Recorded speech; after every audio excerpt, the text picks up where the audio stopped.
नागदेव की कथा। नाग पंचमी की सबसे प्राचीन कथा। जब नागदेव बने भाई, नाग पंचमी क्यों मनाते हैं? प्राचीन काल में एक सेठ जी के 7 पुत्र थे। सातों के विवाह हो चुके थे। सबसे छोटे पुत्र की पत्नी श्रेष्ठ चरित्र की विदुषी और सुशील थी, परंतु उसके भाई नहीं था। एक दिन बड़ी बहू ने घर लीपने को पीली मिट्टी लाने के लिए सभी बहुओं को साथ चलने को कहा, तो सभी धलिया और खुरपी लेकर मिट्टी खोदने लगी। तभी वहाँ एक सर्प निकला, जिसे बड़ी बहू खुरपी से मारने लगी। वह देखकर छोटी बहू ने उसे रोकते हुए कहा, मत मारो इसे, यह बेचारा निरपराध है। यह सुनकर बड़ी बहू ने उसे नहीं मारा। तब सर्प एक ओर जा बैठा।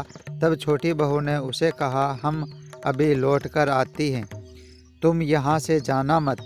यह कहकर वह सबके साथ मिट्टी लेकर घर चली गई और वहाँ कामकाज में फंसकर सर्प से जो वादा किया था उसे भूल गई। उसे दूसरे दिन वह बात याद आई, तो सबको साथ लेकर वहां पहुंची और सर्प को उस स्थान पर बैठा देकर बोली, सर्प भैया नमस्कार। सर्प ने कहा, तू भैया कह चुकी है, इसलिए तुझे छोड़ देता हूँ, नहीं तो झूठी बात कहने के कारण तुझे अभी डस लेता। वह बोली, भैया मुझसे भूल हो गई, उसकी क्षमा मांगती हूँ। तब सर्प बोला, अच्छा तू आज से मेरी बहन हुई और मैं तेरा भाई हुआ, तुझे जो मांगना हो मांग ले। वह बोली, भैया मेरा कोई नहीं है, अच्छा हुआ तो तू मेरा भाई बन गया। कुछ दिन व्यतीत होने पर वह सर्प मनुष्य का रूप रखकर उसके घर आया और बोला कि मेरी बहन को भेज दो। सबने कहा कि इसके तो कोई भाई नहीं था, तो वह बोला, मैं दूर के रिश्ते में इसका भाई हूँ, बचपन में ही बाहर चला गया था।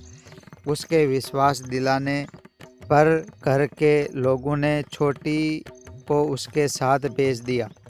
उसने मार्ग में बताया कि मैं वही सर्प हूँ, इसलिए तू डरना नहीं, और जहाँ चलने में कठिनाई हो वहाँ मेरी पूँछ पकड़ लेना। उसने कहे के अनुसार ही किया और इस प्रकार वह उसके घर पहुँच गई, जहाँ वह धन ऐश्वर्य को देखकर चकित हो गई। एक दिन सर्प की माता ने उससे कहा, मैं एक काम से बाहर जा रही हूँ, तू अपने भाई को ठंडा दूध पिला देना। उसे यह बात ध्यान न रही और उसे गर्म दूध पिला दिया, जिससे उसका मुँह जल गया। यह देखकर सर्प की माता बहुत क्रोधित हुई, परंतु सर्प के समझाने पर शांत हो गई। तब सर्प ने कहा कि बहन को अब उसके घर भेज देना चाहिए। तब सर्प और उसकी माता ने उसे बहुत सा सोना, चांदी, जवाहरात, वस्त्र, आभूषण आदि देकर उसके घर पहुंचा दिया। इतना ढेर सारा धन देखकर बड़ी बहू ने ईर्ष्या से कहा, भाई तो बड़ा धनवान है, तुझे तो उससे और भी धन लाना चाहिए। सर्प ने यह वचन सुना तो वह वस्तुएं सोने की लाकर दे दी। यह देखकर बड़ी बहू ने कहा, इन्हें झाड़ने के लिए झाड़ू भी सोने की होनी चाहिए। तब सर्प ने झाड़ू भी सोने की ला कर रख दी। सर्प ने छोटी बहू को हीरा मणियों का एक अद्भुत हार दिया था। उसकी प्रशंसा उस देश की रानी ने भी सुनी और वह राजा से बोली कि सेठ की छोटी बहू का हार यहाँ आना चाहिए। राजा ने मंत्री को हुक्म दिया कि उससे वह हार लेकर शीघ्र उपस्थित हो। मंत्री ने सेठ से जाकर कहा कि महारानी जी छोटी बहू का हार पहनेगी, वह उसे लेकर मुझे दे दो। सेठ जी ने डर के कारण छोटी बहू से हार मांगकर दे दिया।